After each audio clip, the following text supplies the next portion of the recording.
আমাৰ অসমে আজি 5 বছৰে এজন মূৰ্খ, এজন পাগল, এজন বিবেক নাইকিয়া, এজন চিন্তা নাইকিয়া, কথা ক'ব নজনা জধা মানুহক মুখ্যমন্ত্ৰী পাতি অসমত ৰাখিলে।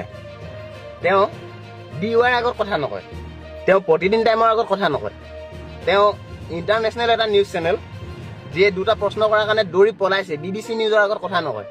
কিন্তু নিউজ লাইভ, টাইম 8ৰ আগত তেখেতে বলীয়া কুকুৰে ভোকা দি যিহকে পাৰে তিহকে বকিব পাৰে, কাৰণ সেইকেইটা তেখেতৰ নিজৰ চেনেল। তেখেতে এজন সাংবাদিকক কেনেকে সন্মান দিব লাগে সেইটো নাজানে। সাংবাদিকে কালি DUI সাংবাদিকজনে যিটো প্ৰশ্ন কৰিলে, সেই প্ৰশ্নটো অকল DUI সাংবাদিকজনে নহয়, হাজাৰ হাজাৰ অসমীয়াই কৰা প্ৰশ্ন। ফেচবুকত সেই প্ৰশ্নটো হাজাৰ হাজাৰ অসমীয়াই কৰিছে, কিন্তু তেখেতে সেই জয়ছোৱালকহে দুখ দিলে। তেখেতে এজন পুলিচক সন্মান কৰিব নাজানে। ঐ পুলিচ এইফালে আহ, কি এয়া সন্মান নেকি? তেখেতে গণতন্ত্ৰৰ একো অস্তিত্ব নাইকিয়া কৰি পেলালে, সাংবাদিকসকলৰ একো অধিকাৰ নাইকিয়া কৰি পেলালে। যেতিয়া কংগ্ৰেছে তেখেতৰ ঘৈণীয়েকৰ বাহিৰৰ দেশৰ সম্পত্তি, লাগিলে সঁচাই হওক মিছাই হওক, বাহিৰৰ দেশৰ সম্পত্তি, বাহিৰৰ দেশৰ পাছপৰ্টৰ প্ৰশ্ন আনিলে, একে ৰাতিতে 12 ঘণ্টাৰ ভিতৰত তেখেতে বিভিন্ন ধৰণৰ পদক্ষেপ লোৱা দেখা পোৱা গৈছে। 3খন বাহিৰৰ দেশৰ লগত কানেকশ্যন কৰি বিভিন্ন দেশৰ পৰা ডাটা তথ্য কালেকশ্যন কৰা দেখা গৈছে। কিন্তু আমাৰ অসমৰ প্ৰাণৰ শিল্পী জুবিন গাৰ্গৰ মৃত্যুৰ 6-7 মাহ পিছলৈকে তেখেতে না ছিংগাপুৰৰ লগত আজিলৈকে কোনো কথা আলোচনা কৰা দেখা গ'ল, জুবিনদাৰ ন্যায় ক্ষেত্ৰত কোনোবা পদক্ষেপ লোৱা দেখা গ'ল, একো কৰা দেখা নগ'ল। নৰেন্দ্ৰ মোদী আহিলে জয় শ্ৰীৰাম বুলি ক'ব পাৰে, জয় জুবিনদা বুলি ক'ব নোৱাৰে। জুবিন ক্ষেত্ৰত এপাক সোমাবলৈ তেখেতৰ সময় নাই, কিন্তু নিৰ্বাচনী প্ৰচাৰৰ বাবে একেখন অসমলৈকে 10 বাৰ 20 বাৰ এতিয়ালৈকে অহা দেখা পোৱা গ'ল। মুঠতে কথা এটাই, অসমত বিক্ৰী নোহোৱা মানুহ এজনেই আছিলে, পইচাত বিক্ৰী নোহোৱা মানুহ এজনেই আছিলে, আৰু সেয়া আছিলে আমাৰ প্ৰাণৰ শিল্পী জুবিন দা। আৰু তেখেতক কিনিব নোৱাৰি, বিজেপিয়ে হত্যা কৰিলে বুলি আমি মানি ল'বলৈ বাধ্য। পইচাৰ পাৱাৰত, টকাৰ বলত গোটেই অসমখন ধ্বংস কৰি পেলালে, লুটি পেলালে। মাইকী সোপাৰ মূৰবিলাক চুবাই খালে বিজেপিয়ে, হিমন্ত বিশ্ব শৰ্মাই। আমাৰ মা পেহী খুৰীসকলক 20জনী 10জনী মাইকী মানুহ গোট খুৱাই 10,000কে টকা দি 1,10,000 মানুহৰ মাজত 1 লাখ টকা দি আমাৰ মাহঁতক, পেহীহঁতক, খুৰীহঁতক, মাহীহঁতক, আমাৰ অসমীয়া মাইকী মানুহসকলক লাখপতি বাইদেউ বনাইছে। আৰু আমাৰ টেক্সৰ পইচাৰে, আমাৰ পৰা লুটি নিয়া পইচাৰে লোন লৈ, হাজাৰ লাখ কোটি টকা লোন লৈ নিজৰ ঘৈণীয়েকক 52,000 কোটি টকীয়া বাইদেউ বনালে, আৰবপতি বাইদেউ বনালে। এইবিলাক কথা আমাৰ অসমীয়া বুজি নাপায়। তেখেত 80 বছৰ হৈছে, 3টা বজাত আহিছে বিহু চাবৰ কাৰণে, মোক লগ কৰিব আহিছে। মোৰ শ্ৰদ্ধা জনাইছোঁ, তেখেতক মৰম জনাইছোঁ, আৰু গাইছে বুলি কৈছে। চ' ধন্যবাদ আপোনালোকে হোৱাৰ কাৰণে। খালি বহুত ৰাতি হ'ল, আপুনি ইমান দেৰি নকৰিব, ঘৰলৈ ঘূৰি যাব সোনকালে। থেংক ইউ, মৰম জনাইছোঁ আপোনাক।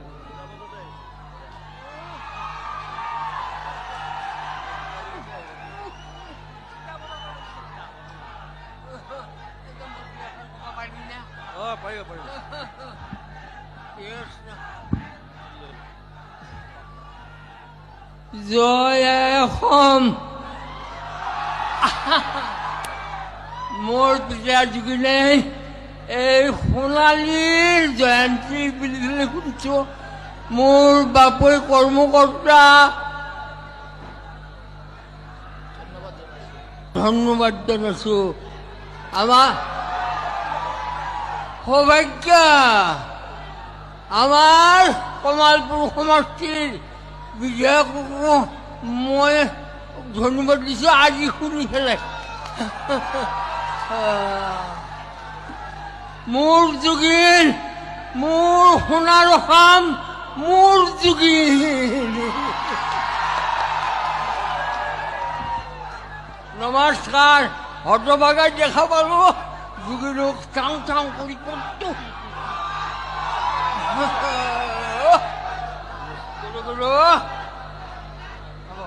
গুৰু শ্ৰীশংকৰ গুৰু আগত গেলি আৰু উন্নত কৰে যান মোৰ বোৰকা। ধন্যবাদ কমালপুৰ সমষ্টিৰ মোৰ বোৰকা।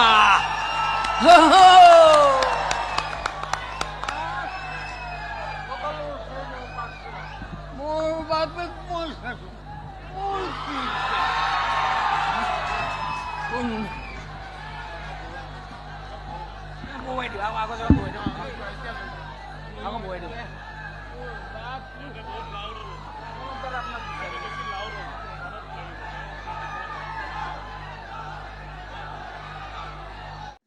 আৰু এইখিনিতে আমি জানো যে জুবিন গাৰ্গে চিধা চিধি কথা কোৱা মানুহ, যি মনত থাকে সেইটোৱে মুখত থাকে। তেনেকৈ আপোনাৰ অনুৰাগীসকলে আপোনাৰ কথা জানে, কিন্তু তেনেকুৱা কিবা এটা চিক্ৰেট আছে নেকি আপোনাৰ, যিটো আপুনি আজি বাৰ্থডে দিনা ৰিভিল কৰিব বিচাৰিব? চামথিং, এনিথিং, কিবা বেলেগ ধৰণৰ যিটো মানুহে ভাবে যে হয় বুলি কিন্তু নহয়, বা নহয় বুলি ভাবে হয়। रुको जरा सबर करो। মই সদায় দুবাৰ হাগো।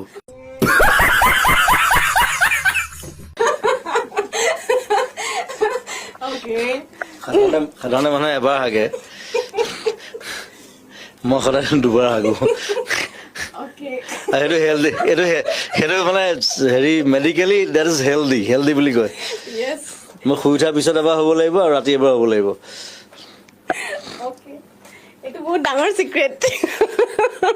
অ'কে, আৰু জন্মদিন কিছুমান মানুহে ভাবে যে মই নেহাগো বুলি ভাবে। এইটো এই জুবিন গাৰ্গে হাগেও নেকি এনেকে ভাবিব, এই নেহাগে।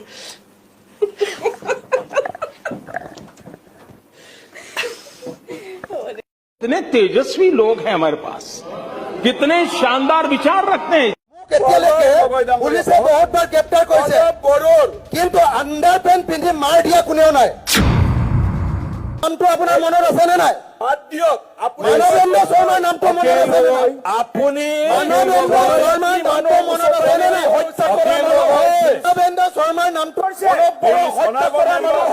হত্যাকাৰী আপুনি আছে নে নাই? হত্যাকাৰী মানৱেন্দ্ৰ শৰ্মাৰ নামটো মনত আপুনি মানৱেন্দ্ৰ শৰ্মাৰ নামটো মনত আছে নে নাই? অখিল গগৈ মানসিকভাৱে প্লিজ চাইলেণ্ট। অখিল গগৈ মানসিক মাননীয় অধ্যক্ষ শৰ্মাৰ নামটো মনত আছে নে নাই? আপোনালোকে মহোদয় আপোনাৰ এনেকুৱা বহক, অখিল গগৈ ডাঙৰীয়া বহক, বহক, এতিয়া বেলেগ সিদ্ধান্ত যাব। হৈছে অখিল গগৈ ডাঙৰীয়া হ'ব। আপোনাৰ ঘৰত মাটিৰ তলত থকা পিস্তলটো নাম মনত দিগন্ত কলিতা। খবৰ আমাৰ থাৰ্ড মেচৰ পিস্তলটো মনত আছে নে আপোনাৰ? আপুনি আমাৰ থাৰ্ড মেচৰ শুনক আমাৰ প্লিজ শুনক বলিন চেতিয়া, প্লিজ বহক, আপোনাৰ ঘৰত কাম কৰা, প্লিজ বহক। আপোনাৰ অখিল ঘৰত গগৈ কাম প্লিজ কৰা। বহক, শুনক প্লিজ বহক। পিস্তলটো মনত আছে নাই? বহক। থাৰ্ড মেচৰ পিস্তলটো মনত আছে অখিল নাই? গগৈ আছে নে নাই? চব আছে আছে। থাৰ্ড মেচৰ পিস্তলটো মনত আছে? শুনক আমাৰ থাৰ্ড মেচৰ শৰ্মাদা হৈ গ'ল। শৰ্মাদাক মই এতিয়া চিনি পাব নাই? এতিয়া আপুনি মোৰটো শুনক, চিনি পাওঁ। আপোনাৰটো ক'লে নহয়। চিনি পাওঁ ন? কৰিব লাগে। দয়াং মেৰাপানীয়ে মোৰ নামত ৰাইচ মেল হোৱা নাই। দৰং আৰু মেৰাপানীত মোৰ নামত ৰাইচ মেল হোৱা নাই।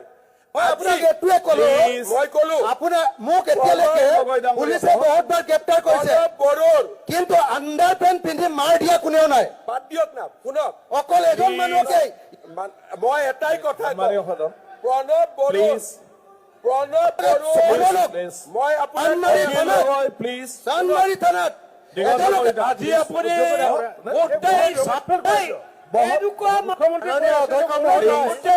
জনগোষ্ঠীক অপমান কৰি আছে। শ্ৰমিকৰ আলোচনা হৈ আছে। মাননীয় অধ্যক্ষ মহোদয়